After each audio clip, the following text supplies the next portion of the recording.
Mim, I'm particularly excited about our guest today.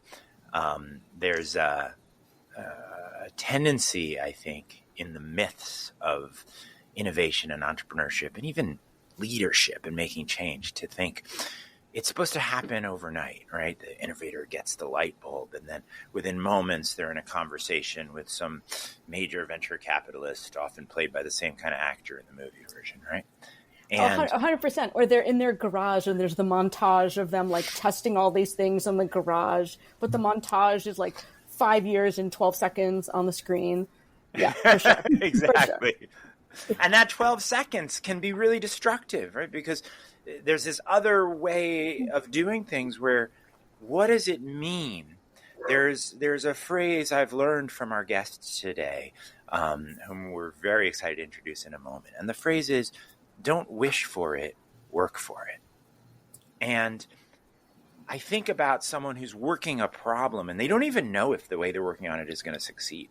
Often for a period of 10 years, more than a decade. And how do we sustain that if we think we're supposed to have that early success? We're going to get into that theme and many others today. Mim, look, I like to give you a hard time before these episodes, but I think I'm here today... For it.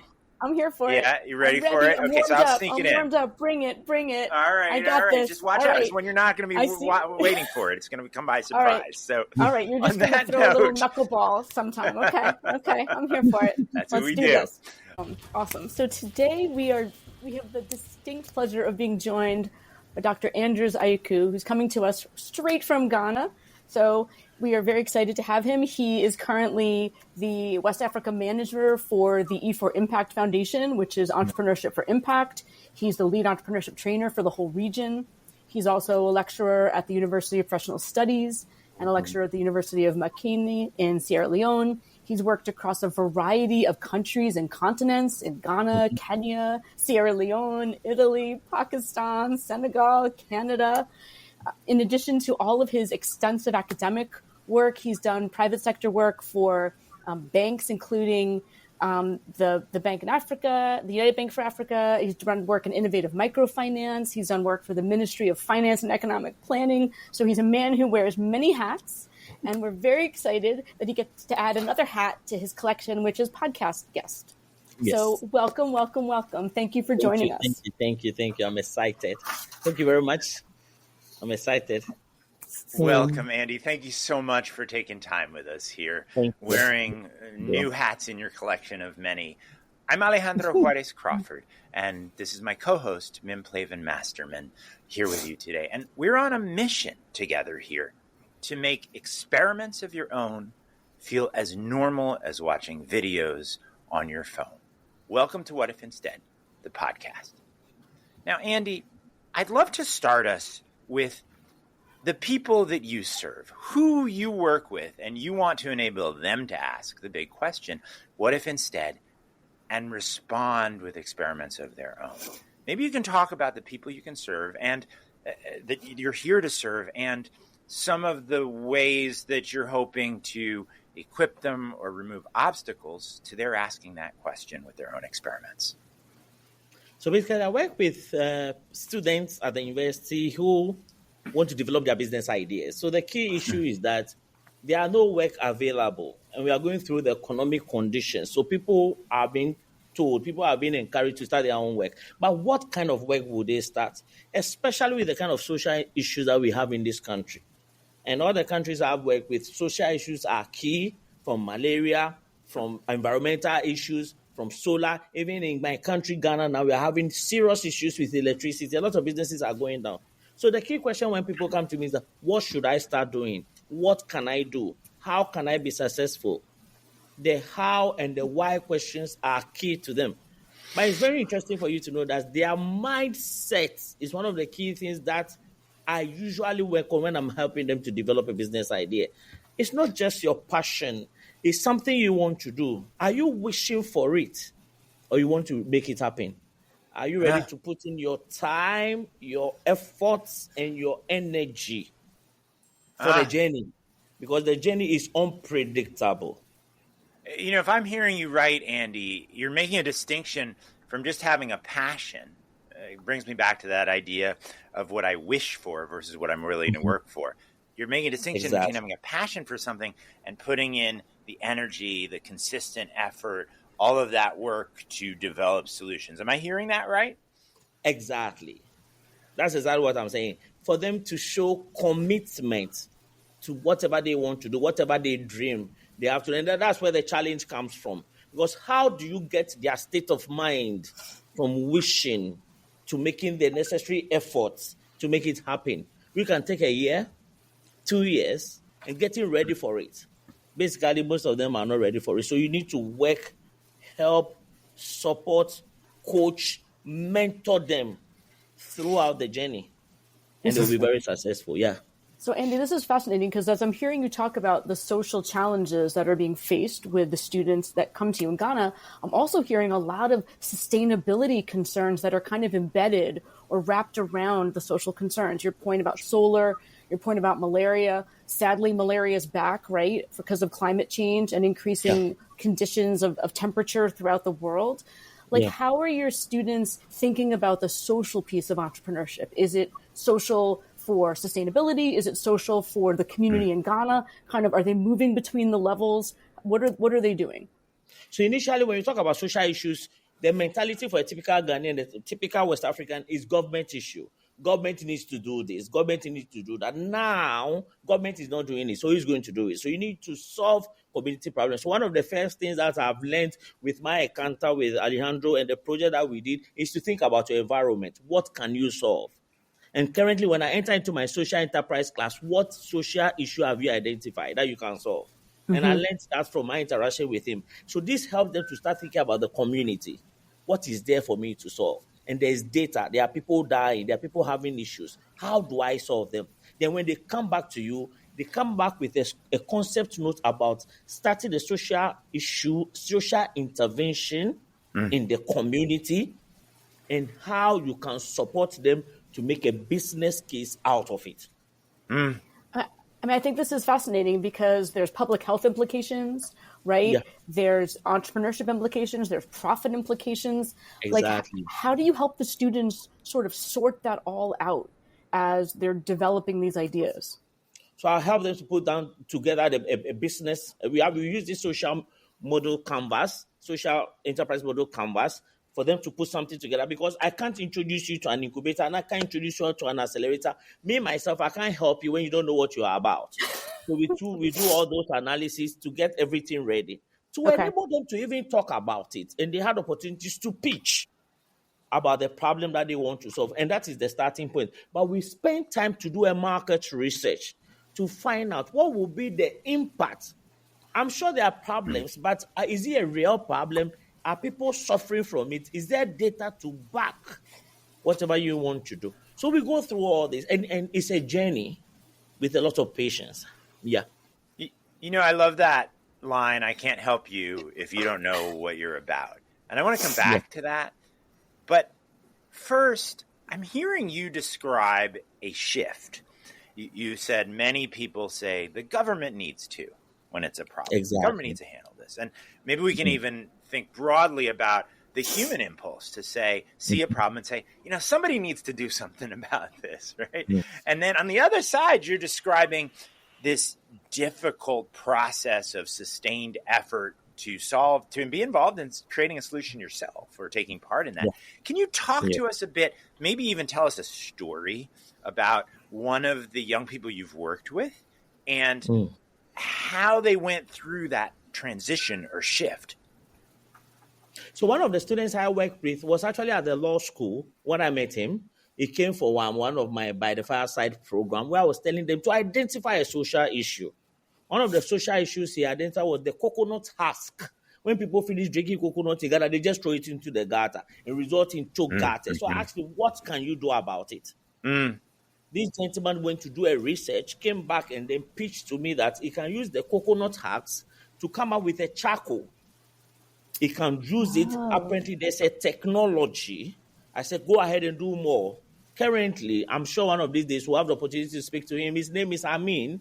He goes around to collect these coconut husks, send them into charcoal, and the number of trees, because in Ghana, People use a lot of charcoal, but we come from wood, burning of wood, which will cause deforestation and all those things. So this gentleman must be able to, through the problem he identified, because I said, go back to the community. He said, no, government should be able to clean the road. Government should be able to do that. Government is not ready to do anything.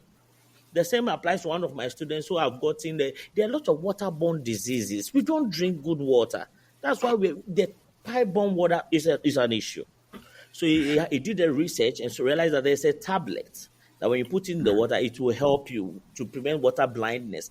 He wasn't waiting for government. And I can give you a lot of stories that I've had opportunity and the privilege to work with people solving social issues in the community, from malaria and other things, just to keep. And even solar as well. People are trying to develop solar that will help, because now we have a lot of light offs. We have even given there's a song on it and other things, just because we are waiting for government to do it. But in your own way, how do you solve the social problems in your community? You know what really strikes me about Amin's story and the way you're thinking about this is that research you talked about, what can you do about it? Unless Amin had gone out and experimented with the husks of the coconuts and the charcoal and everything that I'm hearing about in this story, he would never have known how he could be an agent of change, how he could solve this problem. Is that right? Exactly. So you had to go around to check, are the coconut husks available? Where are they producing it from? Who is in charge of that? Where can he collect it? And which dam site can he put it to start the project? So if the raw materials wasn't available through market research, I'm not sure this will work, because we really wanted to have impact. How many gutters will he be able to clear? And one of the things he did was to get containers to collect it. So he had points in Accra where he was collecting this rubbish, these coconut husks. Because a lot of people drink coconut every day. It's all over the place. But where do they throw their husks? In the gutters. So the gutters are always choked. And since he started collecting it, gutters that are choked are just reducing. But he did a research. And Alejandro, as I said, I have to work on his mindset to tell him it's possible. Because he wanted to be a corporate lawyer. And I asked him, what solutions are you going to solve for the community? But now, he knows the solution that he's solving now. Sure. We can call this the corporate lawyer's principle. If we could just take everyone who wants to be a corporate lawyer or a management consultant or investment banker and put them through this process Amin went through, we could really change the world. Okay. Exactly. Just so we're clear, like that one landed a little bit. I was a management consultant, so, I feel very seen right now, but maybe not in a good way. But as I'm listening to you talk, Indy, I was thinking about your background and how you have background in microfinance, you have background in banking, you even have background in government agencies in terms of the ministry. How did you come to decide, okay, entrepreneurship is where I'm going to be? Because if you look at your sort of through line or your track record, it sort of seemed like you were heading to a traditional banking or finance kind of a position. Exactly. I did my first degree in finance. I'm a finance guy. Okay. But when I was working at the Ministry of Finance, I had the opportunity to go and stay in the northern part of the country. Wait, so I was being harsh to both of you when I talked about consultants and finance guys? Okay. I didn't know. All right, go ahead. Excuse me. Mute this I had host. opportunity to work, So I don't know whether I've told Alejandro, I had opportunity before starting the microfinance to go to India for 3 months to go and work in Hyderabad, Bangalore, where we were working with the low level people, the poorest of the poor, to understand. I was part of the team that developed the microfinance policy for Ghana. So when I came back, then I realized that there are a lot of social issues that can be solved by individuals. But that didn't change my mind. I decided to go to the bank, and I realized the bank wasn't serving the people who can bring change. All that they were interested in is the bottom line. So I took it upon myself when I left the bank 6 years ago. I said, I want to go into academia, but I want to focus on helping people change their mindset. So myself, I started a community service, going to community, rural areas where they won't have the opportunity to sit in my class, to go organize sessions for them, tell them how to start a business, how to develop a business idea, and don't wait for government. So then I entered into academia. Then I realized that it's a call to help people to solve social issues. And the best way to do that is to write articles, go on radio to speak to people, let people believe what you have to do. But I have to equip myself. And that's how I got to know Alejandro. I realized that I need to position my mind on what I want to do. And I needed resources.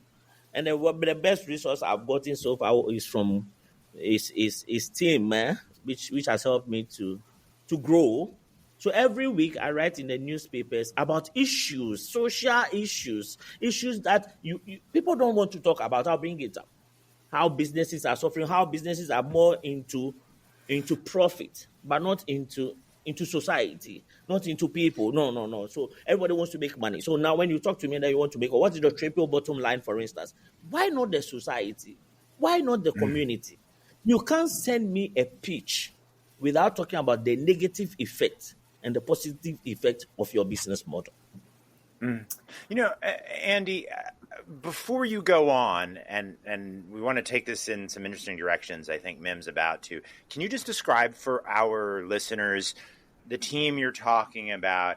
You're characteristically humble. There's no question that the rest of us in that international group, we're learning from you. But can you talk about what exactly are you referring to? What kinds of practices or tools or methods are being useful to make this shift happen that you're describing?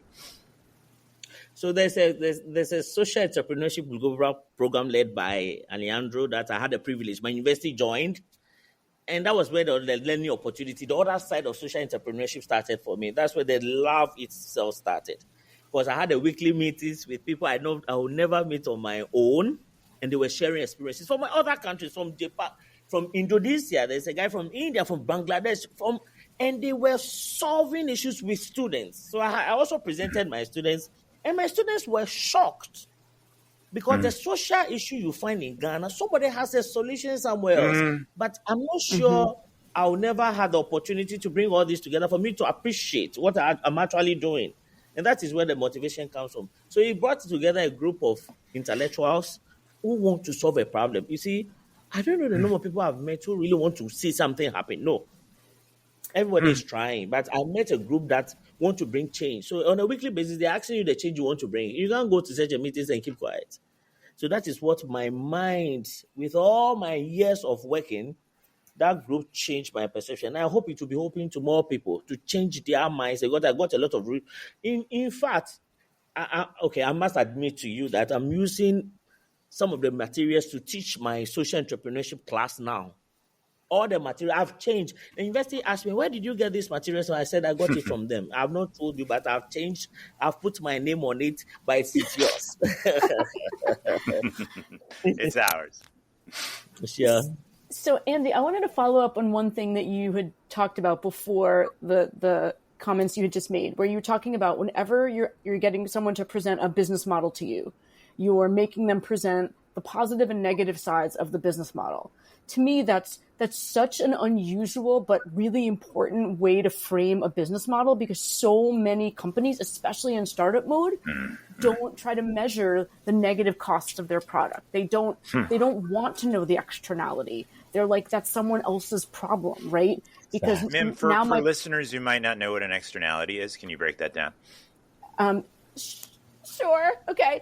So an externality is generally where there's a cost, a negative cost in some way of using a product or service, but that cost is pushed off of the company to neighborhood or community members or even customers. So some examples might be people buying Airbnbs and taking rental properties and making them vacation properties. What that does as an externality is it makes rent less affordable for people in those communities.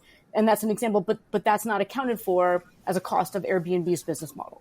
Got it. So it's a cost of what I'm trying to do that I'm making somebody else bear. I'm externalizing it, right? Okay, thank you. Go on. Exactly.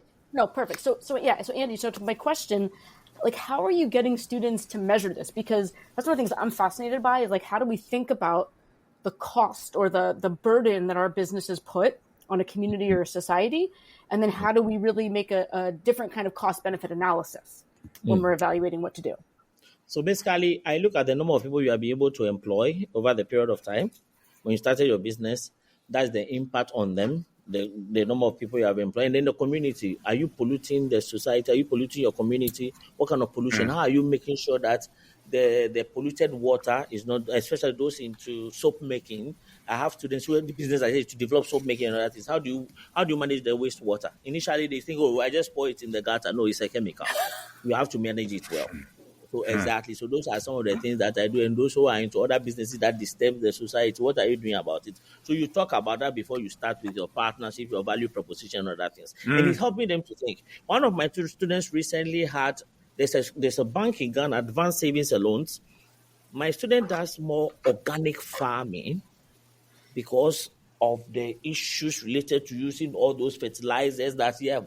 Now the bank are partner him to go and train local farmers because of that social enterprise business idea. So he wanted to do and sell. When he started thinking about the social issue, the bank is saying that, listen, for my corporate social responsibility, I want you to lead. And I have a lot of examples of students who rather going to pitch for money, they go and pitch for collaboration to solve a social issue for a community that has a problem, and they are able to measure how many people will you employ, what is the effect of this. So basically, that is where I come from. And through this program, I've had the opportunity to change people's minds. It's not just about the money, about the society and the community. And you're really making me think in a way that I haven't thought very often, which is I'm used to thinking of a social enterprise or innovation as solving a problem. And there's financial issues and there's impact. But what you're helping me shift in my thinking, and it's a really exciting idea to me, is that part of what makes an enterprise a social enterprise is just that we're looking at the whole picture. It's just that we're thinking, okay, which costs are you making somebody else pay for? And what's the impact if you're dumping in that water stream, right? That it's almost like if we don't do that, then it's like we have a very narrow window that we're looking through. So it's a bit, maybe this is obvious to you two, but to me, it's a very different way of looking at enterprise to say, actually, what we need to do is open up our focus to show the whole picture, not just a little part of it. That's a radical idea to me. Sure. I agree. Sure. And I think in America in particular, it's radical. For sure. Yeah, in America, we have like a little tiny pinhole that we look through called shareholder value maximization this quarter.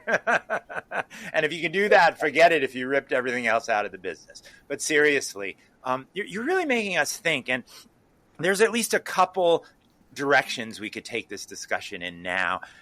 One would be, you're enabling folks to make this shift in their thinking from somebody needs to do this to I'm going to figure out a way to do this, from book research on how it's been done before to learning through researching what could happen, from a shift from, well, I'm thinking about part of this problem to I'm thinking about the whole problem. Those are all changes, not just in how I draw my business on a canvas. They're changes in mindset.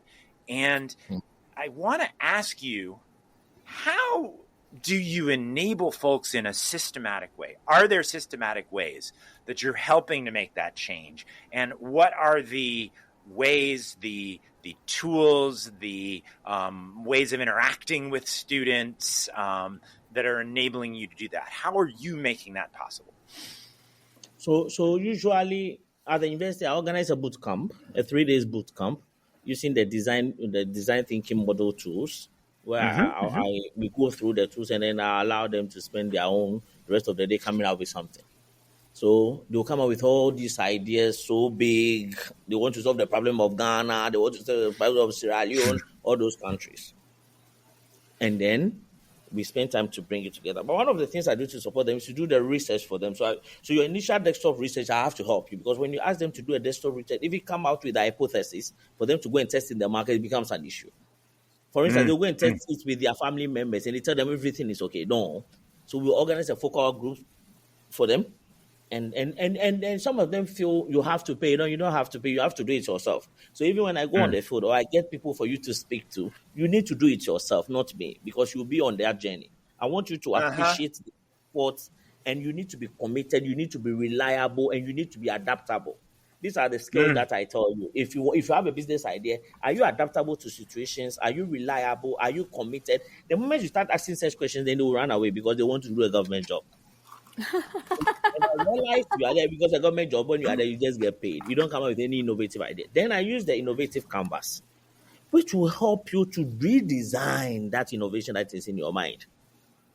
Wait, let me jump in for a second because I want to just state two things I've heard from you that are really interesting and tell me if I've got them right. One is that at the beginning of the process, folks often want to solve problems that are so big that they're vague, right? We're just going to make everything perfect in Ghana or in the world. Exactly. And you're forcing them to actually design practical solutions. I'm hearing about that, but I'm also hearing that you're challenging them not to ask you for how to do it, but to figure out, to derive solutions that might not be known. And you use these words adaptable and reliable, right? So if you could, in a few minutes, continue with what you're saying, but give us a story about that shift again that you've just described, if it's not too much. So one of the things that I've learned is to enable people to own whatever they want to do. So I will help you, but you'll be part of the process ongoing. And the part of the process from the beginning, I'll let you know that it's not an easy journey. I won't lie to you about it. So how flexible are you if things change?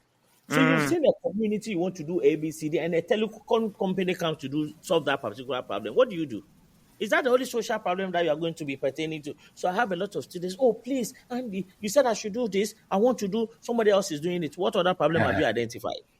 So the problem identification takes a time for them. But if you are not adaptable, you are not reliable. You yourself, you need to be committed. If we have to get to a community at this time to interview, then you need to be there. Then, so it's a field work. I want you to experience and own. So you need those skills before we go on the field. And I'll tell you point blank, you go and think about it. So the bootcamp moves you from the classroom where we have the hypothesis to test. You do the questionnaire during the bootcamp. So when you get to the field, you go and talk to the people and you come out with your results. But we need to validate it. No, this is fascinating. So as you're thinking about this whole process of getting students to kind of change their mindset, to think about like a problem-solving process as something dynamic, is something ongoing. It's like the parameters are going to change, right? The rules are going to change. How has your approach to even teaching that changed over the years that you've been doing this? So over the years, in the past, I felt I wasn't helping them. I wasn't challenging their mindset. It was just normal. Making them feel that they would just be the Bill Gates of Ghana and all those big names. I remember one of the students, I went to his house. He has posted all those pictures in his room. He's wishing to be the Amazon chief executive. And I realized you don't work for it. Those guys are adaptable. They are flexible. Their mindset is different. They need to change. The guy has built the business and given the business to somebody to run, but that business is going to be sustainable. What have you done? So my approach now is to tell you the truth from the beginning and let you own your business. If I've not owned the business that I'm doing, the skill that I want to develop, I'm yearning to learn more. I'm at that stage that I really want to help you to be successful. So the way I'll come to you when I'm going through this, the only choice you have is to survive, because I'm going to work through, I'll tell you the truth, and I'll build your mind. After the session with you, the opportunities I saw from other countries, then I started thinking aloud. I said, no, so what have I been doing? Because people have solutions and people are working on solutions. Why are we working on problems in Ghana? Why do we think an IMF or somebody else will come and give us money to do ABC when whilst we can use our mind to change? So when I work on your mind and we start, in this approach, I'm so happy. I'm a Christian, so I give glory to God. Since I entered into this, it's never because of monetary issues. Then I would have stayed in the bank and make a lot of money. I've been teaching bankers in Africa, but helping people going out and mentioning my name, that I've helped them to employ people, that is where my excitement comes from. That's amazing. That's amazing. No, I think what you're doing with the students is just, it's really transformative. I mean, it sounds like it's even transformed you. Like you're just lighting up as you talk about it. Exactly. It's very interesting. Any of us who's been an instructor or a facilitator can probably relate to something you just said, which is when someone is doing something meaningful and then they turn around and they say that you helped them do it. I was at an award recently for green entrepreneurs in the Hudson Valley, and this amazing entrepreneur wins the award, and I'm so impressed. And I'm like, wow. And she comes back and she says, actually, it was this one session that we had that got me on this road. And I'm thinking, what? And you feel a kind of chill, but I want to switch from that chill that keeps many of us going to ask you. You described this really interesting thing. You've referred to it twice, of all these people in their respective countries working on problems and how that relates to this idea of ownership. And I want to explore that a little bit. We tend in international work to have these ideas that someone's got the perfect model, right? And, it comes from, we're taking our models from Davos or the IMF or, some McKinsey or something like that, right? And we're showing folks how to do things in this great way. You're describing something which sounds so different from that it's almost unrecognizable to me, which is this multilateral collaboration and comparison. Can you talk a little bit about that? This podcast is on a website, a magazine about technology and society called ITSP. And I'd be fascinated to hear, how is that multilateral piece working? And why does it matter? So one of the things that I've realized over this journey is that, for instance, I was in Sierra Leone in January, and the kind of problems people are trying to solve using technology is quite different from the kind of problems, the same problem that people are trying to solve in Ghana. So people have farms where they are using technology to tell them when they have to water the farm, when the plants are going to grow. Technology, I think they got the technology from a particular country. I don't know which country, but it helped them. So the farmers over there is something that they're exploring. Mm-hmm. Now, this is changing the lives of people in that country. Now, come to my country, Ghana, where we are now introducing new things into the ways we do things in Ghana. For instance, so people are not more concerned about social issues because we have free education, government, and all those things, and that is hampering how people think. So now people need to go and do new things, new learnings. So how do they do that? So I'm equipping people in class, for instance, to think about the new dimensions of solving problems, using new technology, using new media to reach out to. So I have a student who is into advocacy, especially about breast cancer.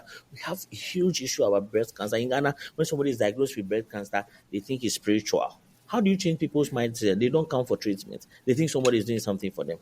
This is something that you need to use social media to do.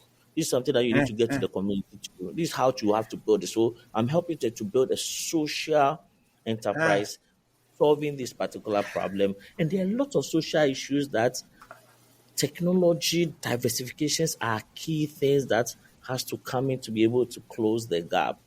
I don't know whether that answers your question. It's incredible what you're saying, and you're really making me think, because I have the habit of thinking technology is something where it's made somewhere in the world and then we just distribute it to people, right? But what I hear you saying when you use the word community and when you talk about breast cancer as a community solution, and to help someone with breast cancer involves knowing the community, you're making me think that it is only by knowing the specifics of people and how they're interacting and the problems they're facing. It's the same as the coconut husks you started with.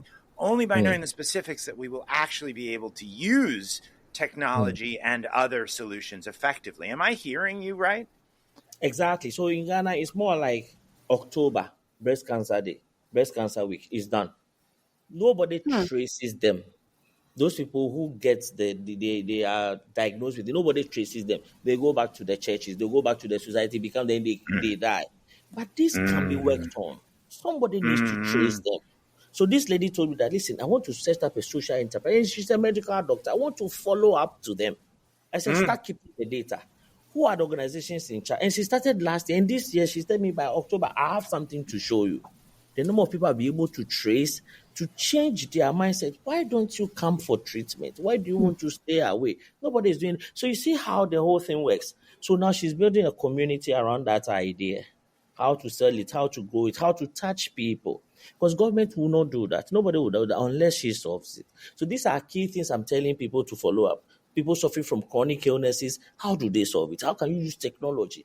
Telling them this is what you... Even sending news to them about what they need to do perfectly helps. And I learned this from the interactions I had with some of the students. You realize some of the students, the kind of solutions they were proposing, from Palestinians to all those places. And that's changed my mindset that everything is possible. You need to create a community and have an impact. I'm more concerned about the impact, Alejandro, that you are not just doing anything. It's not about the profit. But how many people do you think you can impact this year? How many lifestyles will you be able to change? How many people will you bring them into this solution that you have? I mean, this is just fascinating because I think it sounds like you're using technology to create these communities around public health initiatives. Exactly. And then getting the sort of building almost like when in the States we would call it like a bandwagon effect or like a snowball effect of like people go, they see the impact, now they come back to their communities, they're telling people they went, and that becomes the proof that other people need to get involved. Exactly. I mean, I just think it's amazing. I mean, I guess I would ask as a sort of a follow-up to this discussion, like, if you were to say, okay, these are the top 2 or 3 public health issues we're going to try to address in Ghana that your students are trying to address, like, what would they be? How would you sort of think about them? So the first one is breast cancer because I have a survivor who came and told me she wanted to start running this, and we are working on it. So she's the main person now. That's the first thing. Another social issue, let me think on health is about female hygiene, the pad that they use. So they are part of Ghana whereby people don't really have the menstrual pad. Where they use certain other things. It has its effects. There are some places too when they are doing their menstruation, they don't go to school because of all the stigma.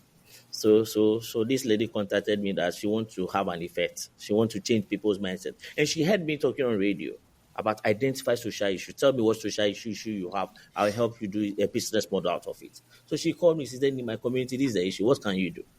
So we did a research. And now we have a company that is ready to distribute every month because people don't go to school. People don't go to work. So in a community, which I'm even yet to visit it, but we are always on call. I said, if you have any identify the social issue, call me. I'll help you to use. And the tools I got from Alejandro's session, which I hope it will be big and open to a lot of people because it has changed my thinking, my perception. I'm ready to solve issues because of what I saw, because of what I met. And it was, I think it was for 10 weeks or something, where every week you need to dedicate 2 hours listening to people pitching solutions. Then I realized that why don't I extend this to my country? So the breast cancer lady, I said, you can do it. And I gave her the boot camp. She went out, did the hypothesis, and is running. The lady with the menstrual issue told me about this. That in the community is a big issue. What can I do? I said, let's make it a business case. Because I want it to be a real problem. Alejandro, that's one of the things I learned from you. If the problem is not real, what are you trying to solve? There's no impact. There's no measurement. Because I'm sure anybody who is supporting her will come. How many people have you solved their problem? They don't want to see numbers. So that's how I started from. And basically, you don't need much money to do this. You need a mindset, you need a devotion, you need your effort, and you need to be committed to solve this social issue. So my 2 main things, yes. So a quick follow-up on that before I promise I will let Alejandro say something. But my quick follow-up on this is if you're talking about getting these products to the rural areas, my logistics hat goes on. I'm like, how do you actually do that? I mean, isn't it really hard to get all these products to all these different small villages and small towns and cities throughout Ghana? So now we've identified 3 communities that are close to each other. That when you go just a distance, you'll be able to have the effect on them. And that's what we are doing. So because of logistics and because we don't have any funding now, my focus is that when you come, identify a community that when we go to one community, we can meet 2 or 3 people, a maximum of this number of people. We meet opinion leaders. This is what we want to do. And it will shock you how the chiefs will tell you, this is what I want people to bring to me. Nothing. Okay. It's a major problem. I can't solve it. Are you using technology? Come and do it. And they register. They all have Android phones. You keep sending them messages every week just to alert them. Have you gone for your treatment? How are you feeling? If you're having any pain, we are coming to do this. And this is what helps. So we are not doing it for the entire country. I want a success story. And I've told those guys that they are coming to me, you need to have a success story. And I also give you an opportunity for all the media people in Ghana to come and take a video of what you are doing. And surely you'll be able to work something and continue. Yes. So that's how I'm empowering people. I'm hearing such a distinct paradigm from the ones that govern business, international development, government. And I'm going to try to pull three things that I've heard as I've listened to you, Andy. One is it's about owning, figuring out the solution. It's not my professor's going to tell me. It's not the government's going to do it. There's no they that need to solve this, right? It's I or we. And that is such a, we talk about entrepreneurship as if it was a specialty, right? But what you're describing is owning what it means to solve the problems that are confronting us, whether I'm a breast cancer survivor or I'm looking at polluted waterways or any of the other issues you've described. So this idea of owning it, but then that goes to something that in many ways is even more sort of shocking relative to the usual paradigm, which is this idea that when we're deriving that solution, it's not 90% what somebody figured out somewhere in the world that we just then bring in, and maybe 10% local application. What I'm hearing is you're flipping that, and that what makes a solution work is what I know about the people interacting and about the specific, maybe it's not people, maybe it's infrastructure or a natural system, and the practices people are using. That and it when you say it, it seems, well, of course, and yet it's so different from the way I was trained to think, where it's like, no, we'll figure out the best solution, go in and, solve it. And I'm hearing something very different. And that leads full circle to where you started, which is the third big idea that I'm hearing, which is as I go through that process of owning and then deriving it, how does it transform my mindset, my ability to stick with something when it doesn't yield right away, when I don't derive the solution quickly, when it takes that long and sustained effort. So those three ideas, the ownership, the deriving by doing, where the specifics are what constitute the solution, and the mindset change that happens through the process of doing that are really striking as I listen to what you're saying, Andy. Exactly. I was going to say one quick follow-up on this is that what I think is one of the most interesting sort of dynamic pieces of it is the direct input from the local community as field work, as like hypothesis testing of like, okay, I think this is going to work, but I'm actually going to go try it with these people and then come back and refine my thinking. And I think that there's a way in which, again, that's a very different way than we're traditionally thinking about prototyping. Like normally we think about, we're just going to roll the solution out across a variety of places and it will be fine. And in some ways, this is parallel to like my own research is on repurposing abandoned infrastructure, like old rail lines and turning them into parks and things like that. And one of the challenges there is that the parks are physically somewhere. You can't move them.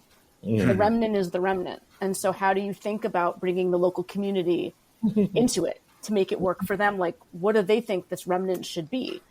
And so I guess to come back to your point is how do you make sure that the students are keeping the communities they're trying to serve in the center of the problem they're trying to solve? Even as the dimensions are shifting, how do you make sure they keep that need to serve or who they're serving centered in front? So one of the key things that we need to do is, I told them that identify your key stakeholders. You really have to identify your key stakeholders, and you can't do anything on the social enterprise measurement class without identifying your key stakeholders, without even speaking to me. So during the boot camp, you need to identify those you are going to speak to in the key stakeholders for you. Because this thing would never be successful. A gentleman started doing a project, never spoke to the chief, the community leaders. They closed him down. That's why the father is going to be beneficial to them. And that's a very big lesson to me. He started a hospital or something. People said that's not what we needed. So, for me, in my bootcamp class, you need to come up. Even if there's an MOU between you and them. And surprisingly, when they're able to do this from the beginning, they're able to get free land, free accommodation, especially when they understand what you're coming to do.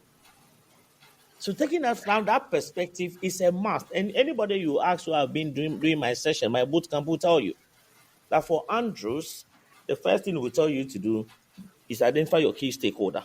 Go and talk to them. They should even tell you that they are willing to implement it. Because if you fail, the community has failed, the stakeholder has failed. So I try to lock down the stakeholder.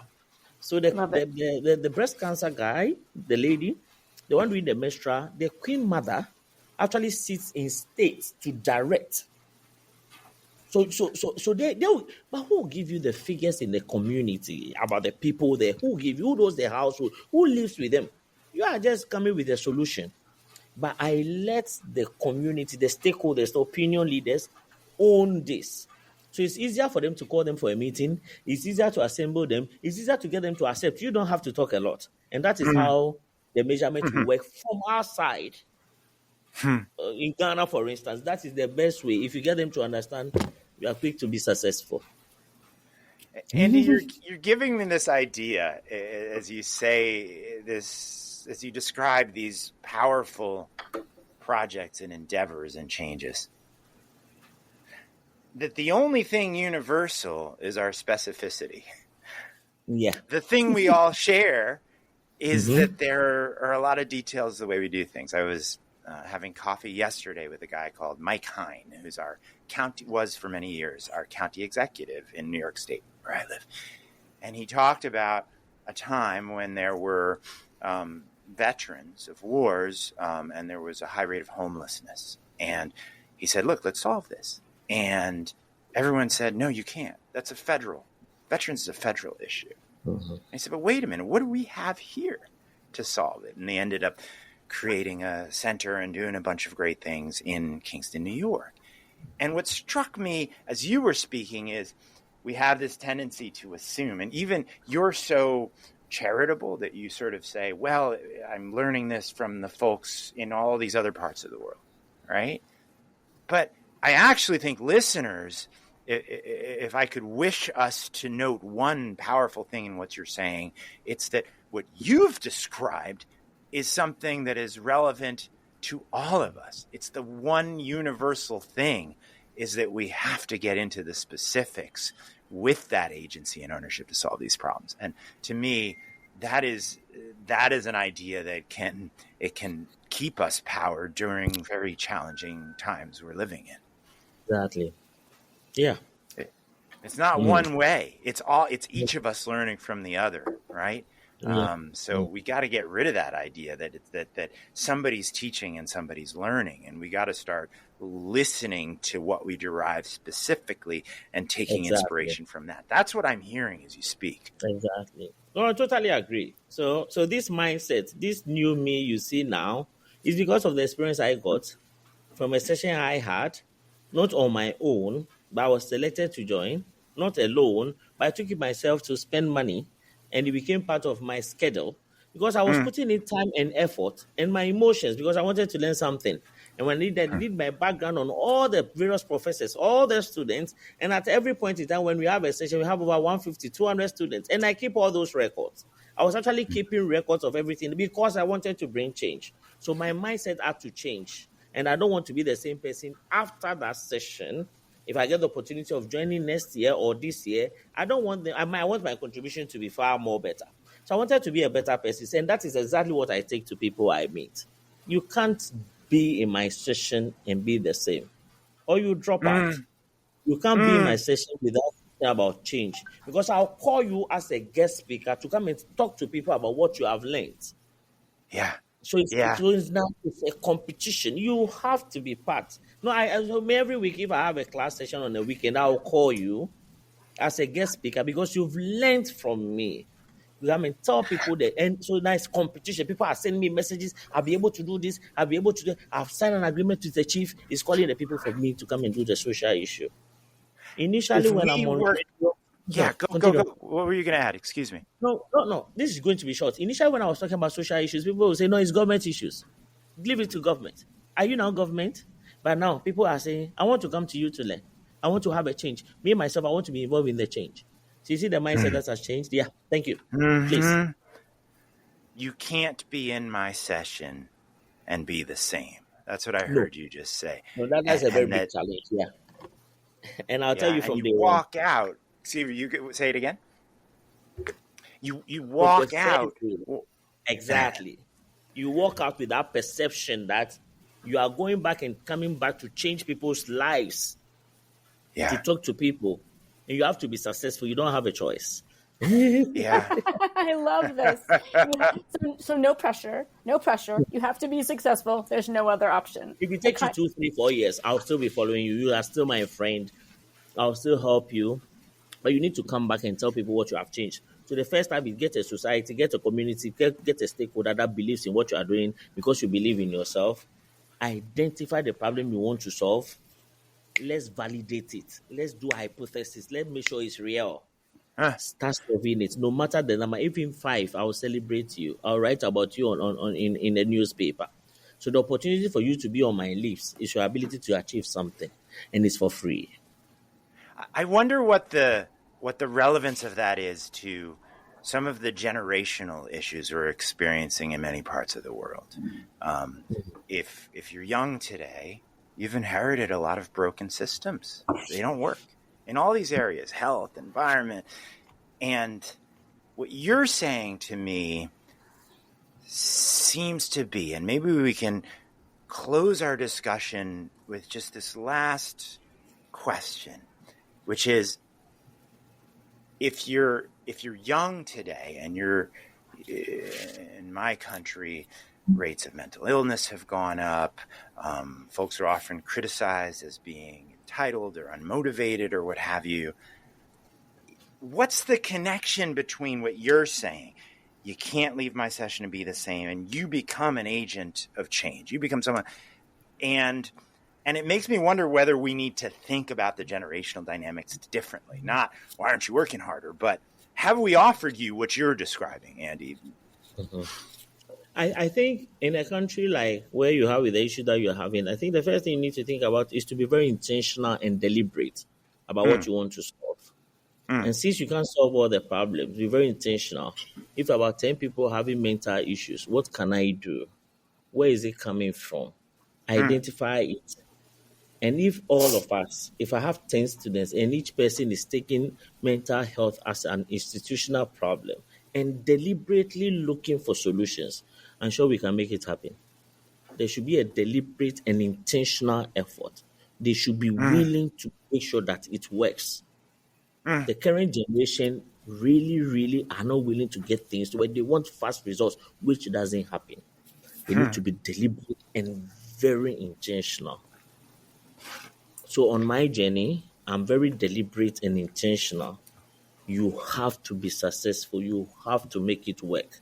And I will be following you. I don't care how long it takes. But if I give you 10 and you change one person, at least you are doing so well. Deliberation and intentional helps at this point in time to make things happen. Thank you very much. I mean, I feel like I've just listened to a lesson from a philosopher. in the best way. Like this is very humbling. I don't know. I feel like I've learned so much from our conversation. Sure. You better. You're not allowed to have a conversation with Andy and not come out changed. I have to be successful. I have to have changed on the way out. I know. Right. I know. I was Get listening. on it. Get on it. No watching Netflix after this. Nope. Dr. Andy Ayiku, it is such a pleasure and a privilege to speak with you. I really do come out of this conversation with my own thinking and mindset shifted, and I'm grateful to you for that and for taking this thoughtful time with us here today. Thank you for the opportunity. Anytime I'll be available. Thank you. Wonderful. Thank you so much. Thank you.